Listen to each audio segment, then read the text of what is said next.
Bueno, vamos a empezar a trabajar con la primera unidad de nuestro programa que refiere al estructuralismo genético o estructuralismo constructivista de Pierre Bourdieu.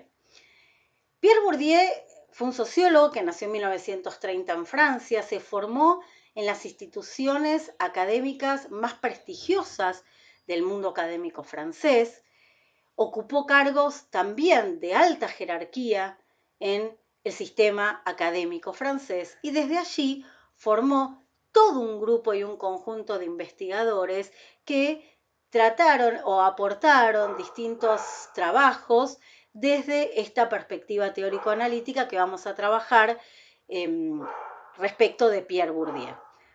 Para Pierre Bourdieu, como para otros tantos sociólogos, la sociología aporta sobre temas que incomodan. ¿Incomodan por qué? Bueno, porque de lo que trata la sociología es de desarmar, de desnaturalizar eso que nosotros llamamos sentido común.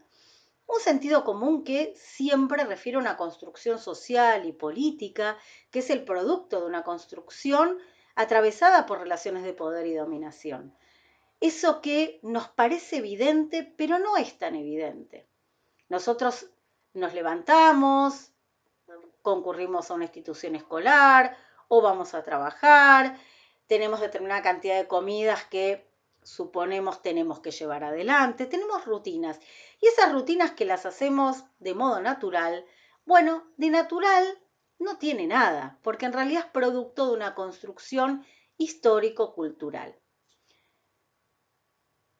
Otro ejemplo que vamos a trabajar a partir de Pierre Bourdieu, pero también con otros temas. Cuando vamos a la juguetería a elegir un juguete para un varón, para una nena, y agarramos la pelota para el varón, y agarramos la cocinita para la nena, y lo hacemos de modo natural, porque a las nenas les gusta la cocina y las muñecas, y a los varones la pelota y los autitos. Pero esa elección de un juguete que nosotros llevamos adelante de manera espontánea, aunque estemos un rato eligiendo el juguete, pero más o menos nos orientamos hacia ciertos sectores de la juguetería, bueno, eso en realidad implica toda una serie de valores, normas que fuimos incorporando a lo largo de nuestro proceso de socialización, que implica operar a partir de ciertas estigmatizaciones. Al varón le gustan ciertos juguetes, le gusta la pelota, le gusta el deporte, y a las nenas les gusta el cuidado, les gusta el bebé, les gusta vestir a la muñeca, les gustan los juguetes de cocinita. Cuando en realidad los nenes, cuando son muy chiquititos y todavía están experimentando ese proceso de incorporación valorativa y normativa, esa construcción del género como una construcción social y cultural, en realidad cuando son chiquitos les ponen una cocinita enfrente y les encanta. Bueno, hoy en día vamos a decir que con la generalización del tema de la cocina, los chefs, puede ser que los varones tomen como algo un poquito más o que la sociedad considere, o parte de la sociedad considere que cocinar para muchos varones es algo tal vez incluso deseable, posible, advertible. Pero realmente los varones cuando van a la casa de una nena y ven un bebito, uy, se vuelven locos con bañar a la bebé o con pasar la escoba o disfrazarse. Bueno, jugar con cosas que de manera estereotipada orientamos o pensamos que están más dirigidos a la femineidad, mientras que a las nenas también les encanta la pelota. De hecho, cada vez más hay mujeres jugando al fútbol, les encanta jugar con autitos, con pistas. Esto es cuando son todavía chiquitas y aún no han experimentado este proceso de introyección normativa y valorativa que nos orienta según el género como construcción social y cultural a elegir determinadas cosas y no otras. Bueno, todavía en ese momento cuando son muy chiquititos les gusta jugar con distintos juguetes sin que estos tengan una etiqueta de género.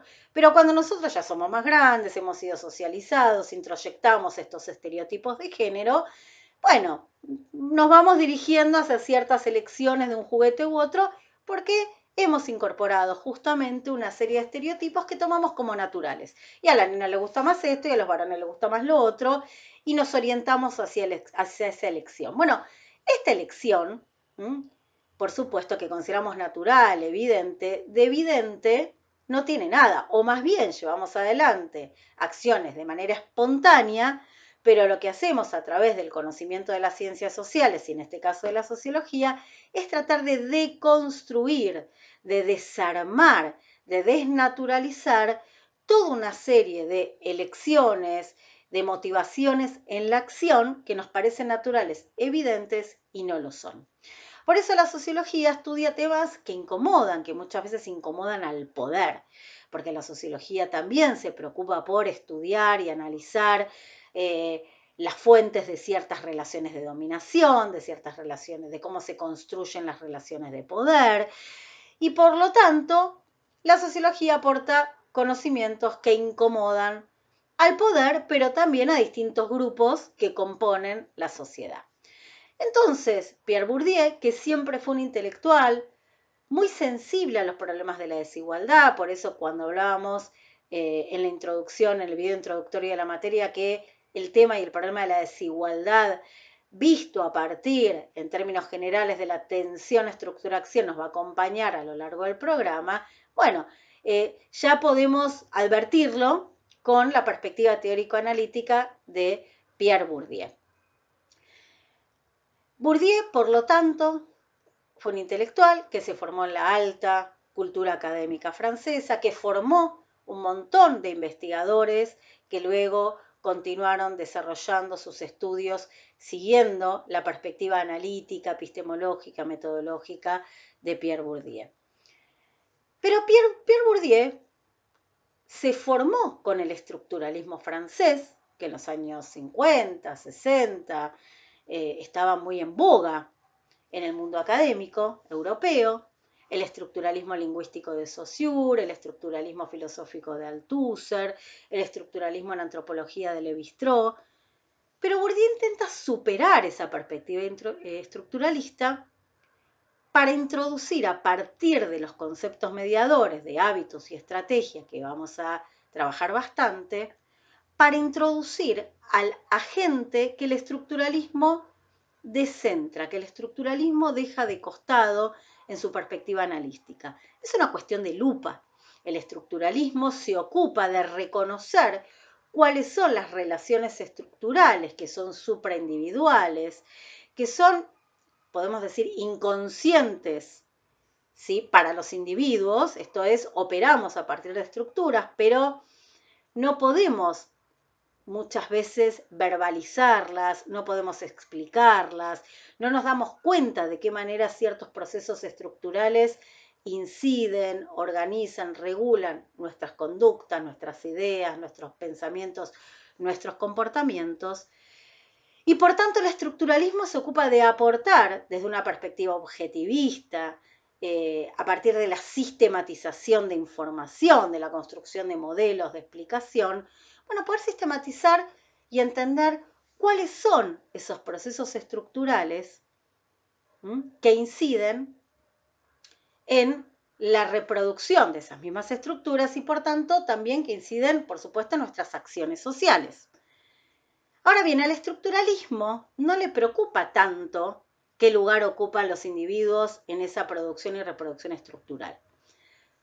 Les preocupa mostrar cómo funcionan esas estructuras, cómo inciden en nuestras relaciones sociales, en nuestros comportamientos, en la producción y reproducción de ciertos, digamos, patrones de interacción, pero no le prestan tanta atención al lugar que ocupan los sujetos vistos como agentes en la producción y reproducción estructural.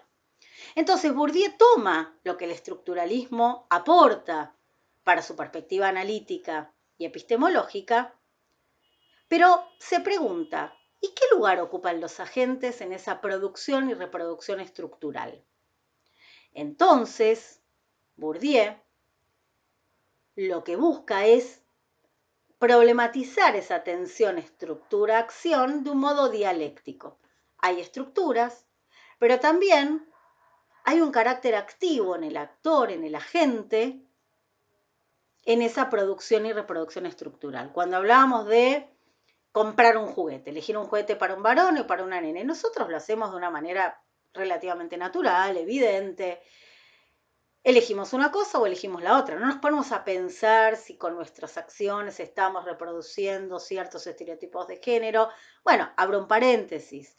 en estos últimos años, a la luz de el movimiento o las organizaciones que componen el movimiento feminista, se ha buscado, intentado y avanzado en este proceso de deconstrucción de estos estereotipos de género, especialmente las generaciones más jóvenes. Y entonces hay ciertos sectores, ciertos grupos sociales, urbanos, de clase media en general, que a partir de este proceso de construcción tratan de poner en cuestión los estereotipos y con sus acciones de poder contribuir a superar estos estereotipos. Pero en muchos otros sectores sociales los estereotipos perviven. Entonces, ¿qué preguntaríamos a partir de Bourdieu? Bueno, ¿cómo nosotros, cuando vamos a elegir un juguete, somos seres activos en la producción y reproducción de esas estructuras que contribuyen a la estereotipación de género, a la construcción cultural de las relaciones de género?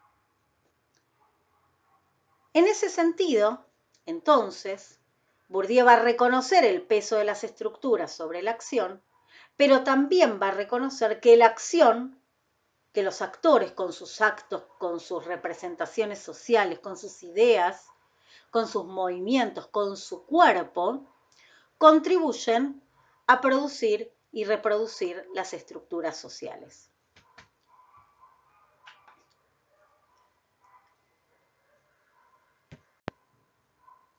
Por lo tanto, Bourdieu busca reintroducir a los agentes en las explicaciones sobre los procesos sociales que el estructuralismo había dejado de lado. El estructuralismo, reitero, descentra a los sujetos. Y lo que va a hacer Bourdieu a partir de los conceptos mediadores que median entre la estructura y la acción es reintroducirlos.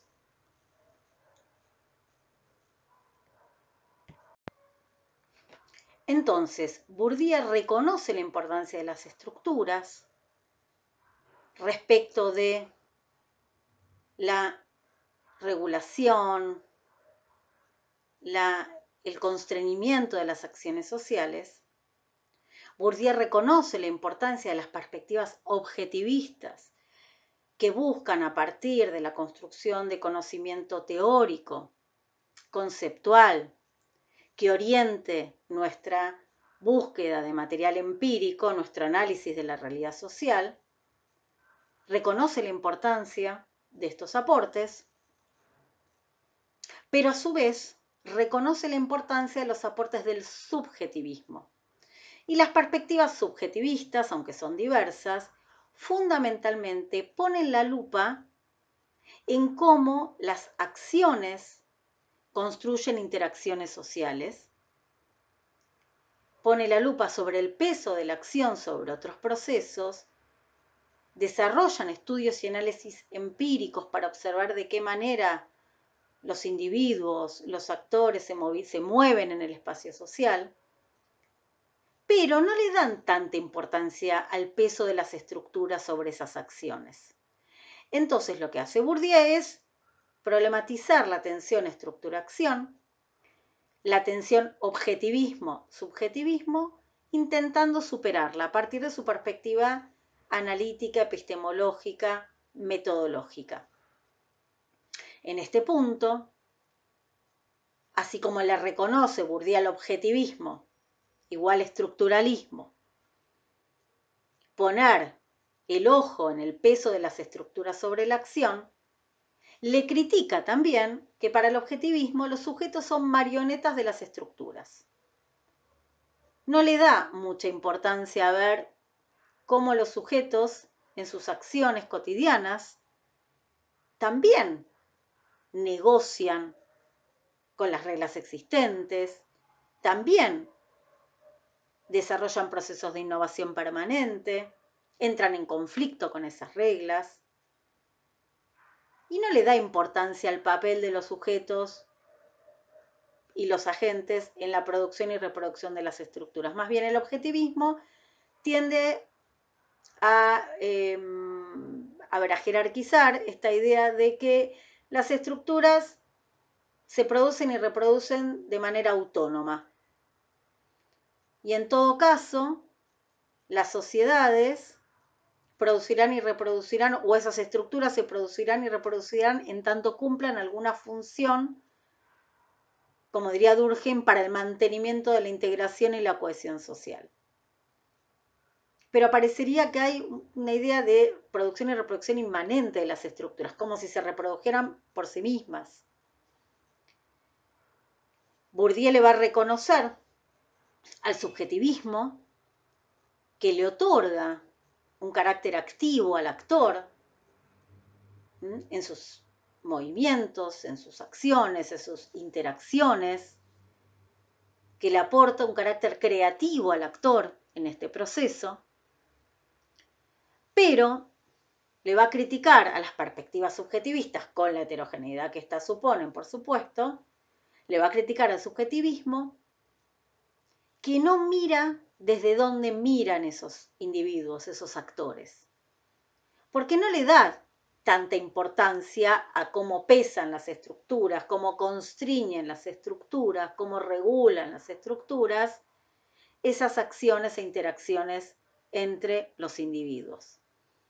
Entonces, toda elección que desarrollan los individuos, que desarrollan los sujetos, implica o sufre constreñimientos estructurales, implica regulaciones estructurales, visto las estructuras en un sentido complejo.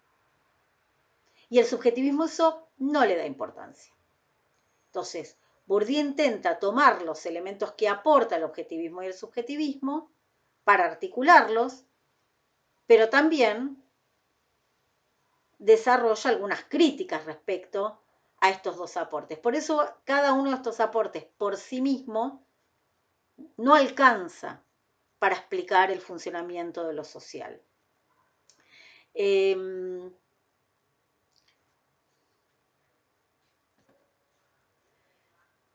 Por lo tanto, el objetivismo para Bourdieu reduce los hechos sociales a cosas, como decía Durkheim. Deja de lado el interés por el modo en que los sujetos contribuyen activamente a la creación y recreación de estos hechos sociales. El estructuralismo, el objetivismo, tiende a deducir acciones de estructuras. Pero, por el contrario, el subjetivismo reduce el mundo social a las representaciones que de este mundo social se hacen los sujetos. Pero no le da tanta relevancia a cómo las estructuras pesan, inciden sobre el modo en que las interacciones sociales se producen y reproducen en el mundo social. De hecho, hasta en las interacciones mínimas, dirá Goffman, otro sociólogo norteamericano, hasta esas interacciones mínimas implican un orden de la interacción, implica reglas que van ordenando el modo en que nos vinculamos con los demás. Por ejemplo, si yo me choco con alguien en la calle, tiendo a decir, perdón, disculpas, y el otro me contesta, no te preocupes, está bien. Por supuesto, órdenes de la interacción que se pueden violar. La persona me puede insultar porque me chocaste, pero cuando uno deja pasar a alguien en la cola de un colectivo, una persona mayor, pase, muchas gracias. Bueno, ahí en todas las interacciones mínimas también se activan estructuras que permiten que las interacciones se lleven a cabo. Que en un aula los estudiantes estén sentados escuchando al docente, preguntando, levantando la mano o pidiendo permiso o advirtiendo a sus compañeros que va a hablar, y el docente dándole lugar a que haga esa pregunta, diciéndole, espera un momentito que termino con una idea y luego te doy la palabra. Esto también implica que un conjunto de reglamentaciones se activan para que una clase, por ejemplo en una universidad, se produzca de una manera ordenada. No es que están hablando todos al mismo tiempo, preguntan todos al mismo tiempo, el docente viene y se pone a bailar arriba del escritorio.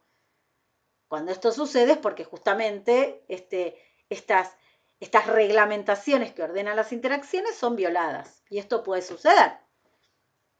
Por ahí yo llevo un caso extremo y grotesco, pero en la vida cotidiana también las interacciones y las reglamentaciones que ordenan nuestras interacciones se pueden violar constantemente y eso no implica que la sociedad toda o determinado orden social se pone en cuestión.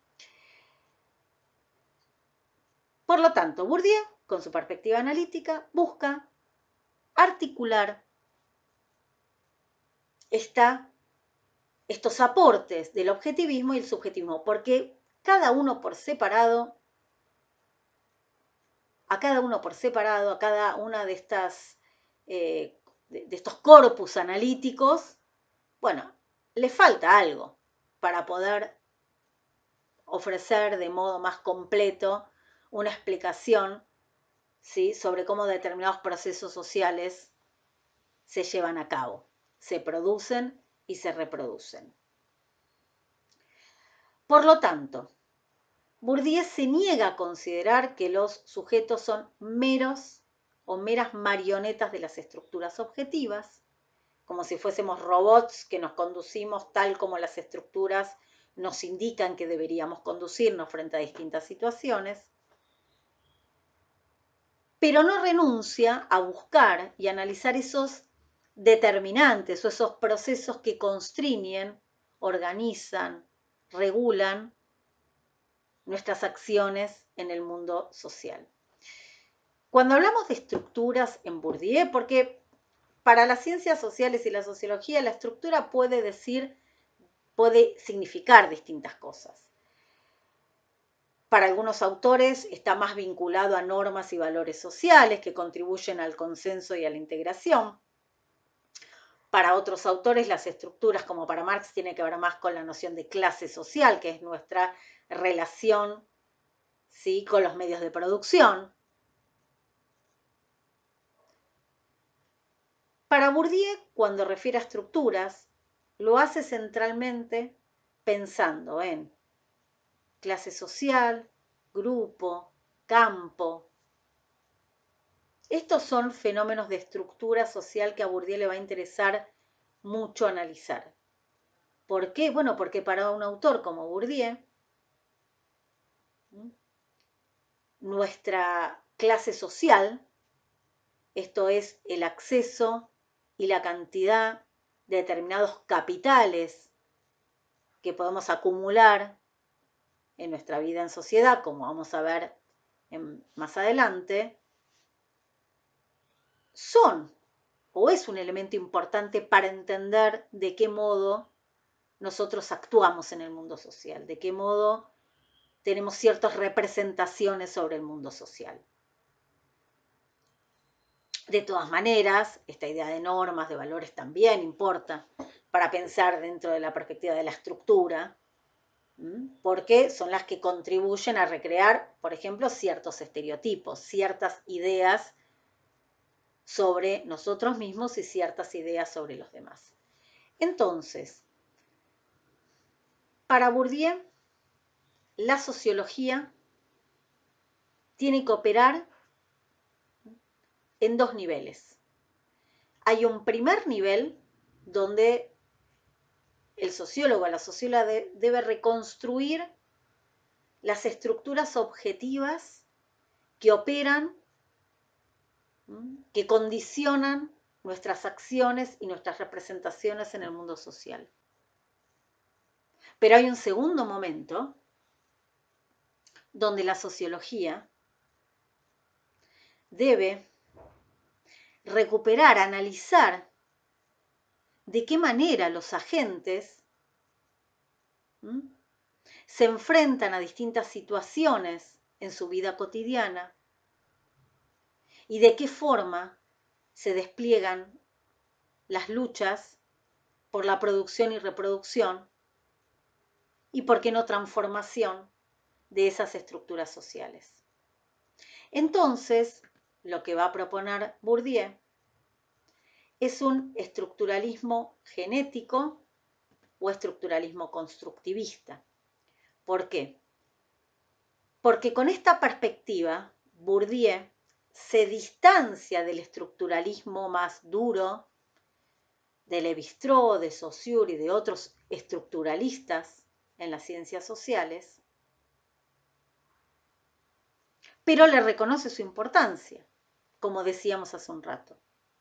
Bourdieu reconoce los aportes del estructuralismo porque existen en el mundo social estructuras objetivas que son independientes de nuestra conciencia, de nuestra voluntad, pero que orientan, coaccionan, regulan nuestras prácticas y nuestras representaciones sociales.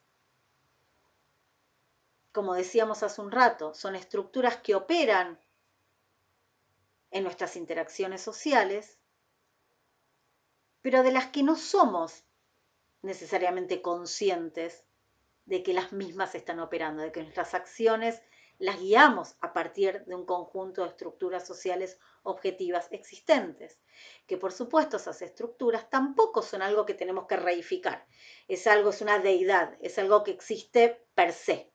No, las estructuras son el producto de una construcción histórica y colectiva. Son producto de nuestras relaciones sociales, pero no somos necesariamente conscientes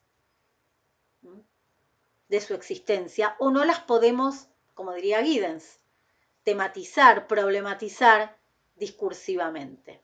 Por eso esa idea de que no son conscientes, porque no las podemos tematizar, problematizar, reconocer respecto de su existencia y cómo, ¿sí?, constriñen nuestros comportamientos sociales. Pero a su vez, dijimos que Bourdieu menciona la importancia de un estructuralismo genético constructivista. ¿Por qué genético constructivista? Bueno, porque el constructivismo implica que hay una génesis social de esas estructuras sociales. Eso implica que las estructuras también son el resultado de un proceso de construcción, de producción y reproducción que despliegan y desarrollan los agentes de una manera activa. Como habíamos dicho anteriormente, la elección de un juguete más ligado a las niñas o a los niños implica una producción colectiva del género, una producción cultural y social del género, del estereotipo de género, de la categoría de género. Y cuando nosotros contribuimos a elegir un juguete para una nena y un juguete para un nene, un color para las nenas, un color para los nenes, o elegimos determinadas profesiones para llevar adelante, determinadas vocaciones que orientan nuestra elección profesional, y esto está estadísticamente relacionado más con un género que con otro, y bueno, allí lo que podemos mostrar, lo que podemos observar es que somos seres activos en nuestra producción y reproducción de estructuras sociales. ¿Y cómo va a mostrar Bourdieu que somos seres activos en la producción y reproducción de estructuras y que las estructuras a su vez constriñan y regulan nuestras orientaciones, nuestras elecciones en el mundo social, a partir de la introducción de los conceptos mediadores de hábitus y estrategia?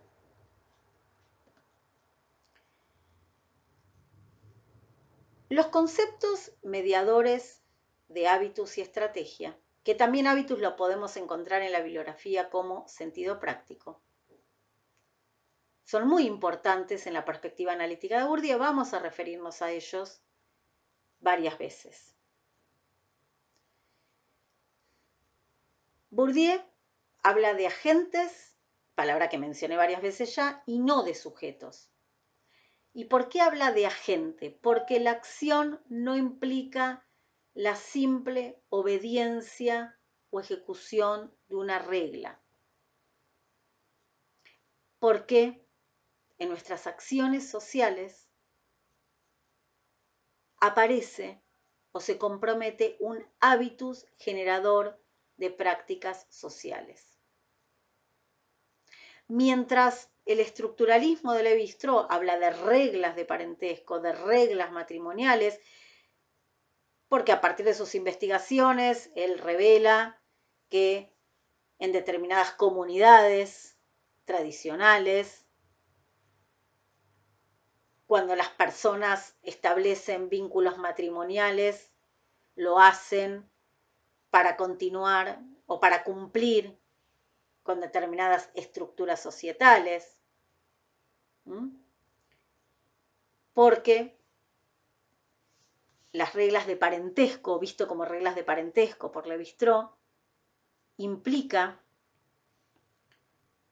reproducir una regla social fundamental que es o que está vinculada o relacionada con el tabú del incesto. Esto es, que las personas no se puedan unir matrimonialmente en el seno de una misma familia, porque la cultura lo que hace es regular, impidiendo que dos hermanos contraigan una relación matrimonial, o entre un padre y una hija, una madre y un hijo. Ahí la cultura, a través del tabú del incesto, lo que hace es impedir que se produzcan relaciones amorosas y matrimoniales entre familiares consanguíneos. Por supuesto, esta idea de familia fue cambiando a través de los siglos. En ciertas comunidades tradicionales, antiguas, estaba previsto el matrimonio entre primos, por ejemplo, más cercanos, más lejanos, y eso fue variando a través de los años, de los siglos. Esto es, hasta dónde llega el tabú del incesto, que prohíbe las relaciones en términos culturales entre madres, padres e hijos. Bueno, por supuesto se va amplificando a través de la historia. Y además lo que muestra Levi-Strauss es que era muy importante para las familias, entendidas como núcleos más pequeños o núcleos más ampliados, que sus miembros establecieran relaciones matrimoniales con miembros de otras familias. ¿Por qué? Bueno, porque eso también permitía el acceso a distintos recursos. Permitía el acceso a alimentos, permitía el acceso a dinero, permitía el acceso a la seguridad, a las tierras. Entonces, el tabú del incesto es un elemento cultural de importancia porque eso habilitaba la interacción y la unión entre familias o tribus diferentes. Y esto podía, por supuesto, implicar el acceso a distintos recursos. Las relaciones matrimoniales no estaban ligadas al amor históricamente o en las sociedades antiguas, tribales, sino que tenía un objetivo más de tipo racional, ¿sí? En el sentido de buscar el acceso a distintos bienes, recursos que la propia familia no podría ofrecer. Esto es ampliar el vínculo familiar, ampliar esta idea de familia también. Bueno, pero para Bourdieu, donde el estructuralismo ve la obediencia a una regla, Bourdieu ve una estrategia. ¿Y qué diferencia la estrategia de la regla? Bueno, que en la estrategia los agentes disponen distintas acciones para poder lograr ciertos objetivos. No es que los sujetos en este sentido continúan una regla, o sea, puede ser que las reglamentaciones implican ciertas obediencias, pero también hay un elemento activo de la gente para que esa regla se produzca, reproduzca y se ponga en juego. La idea de estrategia, ¿cuál es? Bueno, yo tengo un objetivo y voy eligiendo y buscando los mejores medios que tengo a mi alcance o que conozco para poder lograr ese fin. Entonces, donde el estructuralismo ve la obediencia a una regla, Bourdieu ve el despliegue de una estrategia. Y toda estrategia implica reglamentaciones que tenemos que reconocer para llevar adelante nuestras acciones. Pero no es simple obediencia a una regla, es la disposición de los agentes a contribuir en la producción y reproducción de esa regla también. Por lo tanto, los conceptos de hábitos y estrategia van a ser fundamentales para entender cómo su perspectiva analítica busca contribuir a resolver esta tensión estructura-acción, poniendo la lupa tanto en la estructura como en la acción. Por supuesto, en algunos textos la perspectiva de Bourdieu va a ser un poco más reproductivista, porque ciertamente aparecen estrategias, pero siempre en la orientación de reproducir las estructuras existentes. Y en otros textos se podrá habilitar esta idea de, bueno, los agentes que a través de los agentes que a través, sí, de sus estrategias y sus hábitos y sus acciones pueden no solo reproducir, sino transformar estas estructuras sociales que son el resultado de relaciones de poder que se ponen en juego en la sociedad. Vamos un poquito con el concepto de hábitos. El concepto de hábitos, que es un concepto que tiene raíces aristotélicas, pero Bourdieu le otorga y le aporta un nuevo sentido. No es que Bourdieu con el concepto de hábitos lo que hace es sacarlo de un autor anterior, un texto anterior, una perspectiva filosófica anterior y la pone a jugar en su perspectiva analítica. Bourdieu piensa este concepto de una manera diferente al que había sido pensado en la filosofía más antigua. ¿Y por qué lo piensa de modo distinto y por qué lo aporta en su perspectiva analítica?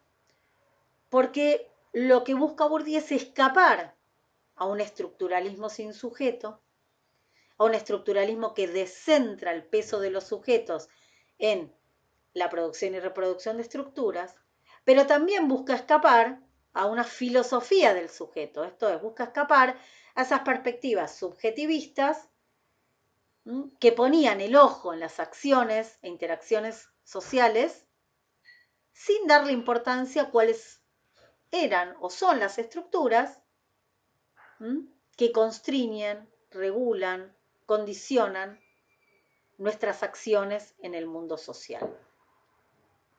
Por lo tanto, ese concepto de hábitus, que es un concepto mediador, no es un concepto de estructura. Recuerden, conceptos de estructura para Bourdieu en su bibliografía van a ser grupo social, clase social, campo. Los conceptos mediadores son hábitus, estructura, sentido práctico. Nosotros sentido práctico no lo vamos a ver tanto como este concepto con ese nombre, está muy relacionado con el de hábitos. Pero no confundan, no piensen que clase social es un concepto mediador. O que hábitus es un concepto de estructura. El hábitus y la estrategia son conceptos que median entre la estructura y la acción. ¿Por qué? Porque es el modo en que Bourdieu va a interpretar y va a analizar cómo los agentes incorporan estructuras y a través de sus acciones exteriorizan esas estructuras y contribuyen de ese modo a reproducirlas.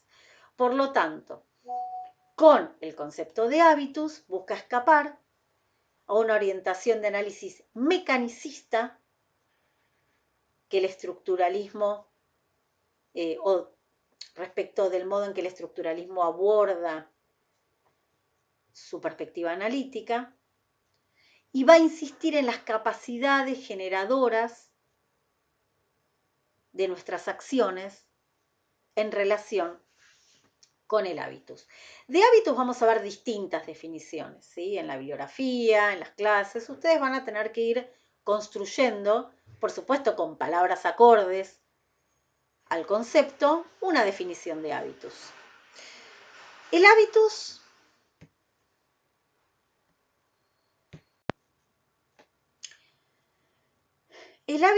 es un sistema de esquemas adquiridos, de esquemas de percepción, de apreciación, de clasificación. Son principios organizadores de la acción, nos va a decir Bourdieu, porque implica que los agentes son operadores prácticos en la construcción de objetos y en la construcción de ideas. Entonces, el hábitus es un esquema de percepción, de apreciación, de clasificación, que nos permite orientar nuestras acciones en distintas direcciones, pero el hábitus, como esquemas de apreciación, de percepción, de clasificación, también orienta nuestros pensamientos, nuestras ideas sobre determinadas cosas. Nuestras acciones se despliegan en relación con el hábitus. El hábitus es un conjunto de esquemas mentales, no es que el hábitus lo vamos a ver materializado, lo vamos a encontrar en la calle. El hábitus es un conjunto de estructuras y de esquemas mentales a través de los cuales los sujetos, vistos como agentes, aprenden el mundo social. El hábitus es el resultado de la interiorización de estructuras y a través de nuestras acciones exteriorizamos esas estructuras interiorizadas. Parece un trabalengua. Entonces, el hábitus implica que nosotros hemos interiorizado estructuras y a través de nuestros actos, guiados por esas estructuras, exteriorizamos lo interiorizado. Por eso, el hábitus es una mediación entre relaciones objetivas, entre estructuras objetivas y comportamientos individuales. Vuelvo a insistir, es el producto de la interiorización de estructuras, pero a su vez es la condición del desarrollo de prácticas y acciones individuales. El hábitus, que vuelvo a repetir, es el producto de la interiorización de esquemas de percepción y apreciación y clasificación del mundo social, se adquiere o se va consolidando a través de nuestros aprendizajes sociales. Aprendizajes que pueden ser explícitos, que pueden ser tácitos, formales e informales. Desde que nosotros nacemos en el seno de una familia, vamos construyendo el hábitus. ¿Por qué? Porque vamos incorporando esquemas de percepción y apreciación del mundo social. Vamos incorporando aprendizajes, vamos desplegando rutinas, vamos conformando también estereotipos. Vamos interiorizando formas de clasificar personas, objetos, ideas, y estas formas de interiorizar estas clasificaciones también contribuyen a que nos clasifiquemos a nosotros mismos. Por eso, a través del hábitus, elegimos amigos, elegimos parejas, elegimos profesiones, elegimos carreras universitarias, elegimos la música que escuchamos. Y yo digo elegimos, porque hay un acto ahí creativo. Nosotros nos vamos orientando en nuestros actos hacia ciertas músicas que nos gustan más o que nos disgustan menos. A través del hábitus vamos eligiendo ciertas ropas o colores que nos gustan más o nos disgustan menos. A través del hábitus también vamos eligiendo alguna profesión que queremos desarrollar, algún trabajo, por supuesto dentro de un conjunto de condicionamientos que también tienen que ver con la clase social, ¿no? No siempre podemos elegir qué trabajo queremos desarrollar, sino que hacemos el trabajo que podemos. Pero en este caso también puede haber cierto margen de elección y selección, de acuerdo a ciertas condiciones sociales en las cuales lo desplegamos. Pero esta selección o elección también depende de las estructuras que hemos incorporado. ¿Por qué hay tantas mujeres que eligen ser maestras de ciclos iniciales, la llamada maestra jardinera? ¿Y por qué hay tan pocos hombres que eligen ser docentes de ciclo inicial? Y bueno, porque las mujeres estamos más, nos digamos, introyectamos, incorporamos estos valores respecto de el cuidado, nos sentimos más a gusto cuidando, acompañando a estos niños pequeñitos cuando van desarrollando sus primeros pasos en la educación. Y los hombres están o son educados para desplegar este tipo de tareas, no son educados con esta apreciación y percepción y clasificación, autoclasificación respecto de la posibilidad de cuidar a nenes muy pequeñitos, de cambiarle los pañales, de abrazarlos, de acompañarlos en estos primeros pasos por su educación. Uno puede encontrar por ahí más hombres en los niveles universitarios o en los niveles secundarios, para dar un ejemplo. ¿Por qué los hombres eligen más las carreras de informática que las mujeres? Y eso está probado estadísticamente. Bueno, porque los hombres se autoperciben como seres que les gusta más armar, desarmar, la computadora, ciertos estilos de vinculación con objetos, y las mujeres se tienden a identificar más con otro tipo de profesiones, de vocaciones, más ligados a, bueno, los cuidados, a la atención de otras personas, por ahí a tareas, a la psicología, a las ciencias sociales, y no tanto esas carreras de ingeniería que las ven muy ligados a lo masculino. Por eso el hábitus es el producto de aprendizajes que vamos incorporando a lo largo de nuestra vida en sociedad. Pero además, el hábitus para Bourdieu es un hábitus de clase, porque esos aprendizajes los vamos incorporando a partir de nuestras posiciones en el mundo social.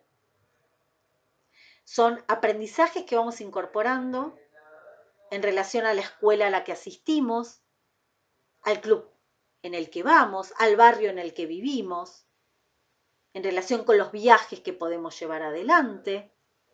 Entonces, para Bourdieu, el hábitus siempre es un hábitus de clase. Y lo que nos dice Bourdieu también, el hábitus nos permite entender por qué frente a una misma situación, dos personas se pueden comportar de modo diferente. Por qué dos personas pueden interpretar situaciones, pensar situaciones y desarrollar acciones de modo distinto, porque se representan esas situaciones y esos otros de modo diferente. Bueno, vamos a parar acá y vamos a continuar en un próximo encuentro problematizando un poco más con ejemplos el concepto de hábitus e introducir con más profundidad el concepto de estrategia.